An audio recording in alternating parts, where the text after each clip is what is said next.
Густ чад веќе неколку дена го обвива Сиднеј, а високите температури и силните ветрови ги принуди австралиските власти да издадат предупредување за висок ризик од пожари во источните и јужните региони на земјата.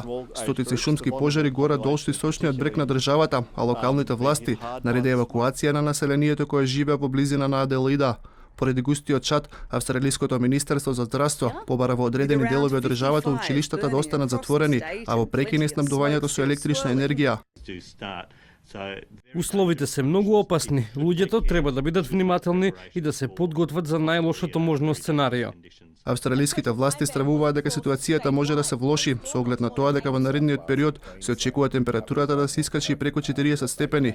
По пожарите кои избувнаа пред речиси 1 месец, животот го загубија 6 лица, а повеќе од 600 домови се уништени. Загрозени животинскиот свет, а на социјалните медиуми се појавуваат голем број на видеа од животни кои бегаат од огнената стихија. Австралиската полиција досега поднесе обвинение против 54 лица кои прекршиле забраната за палење на оган.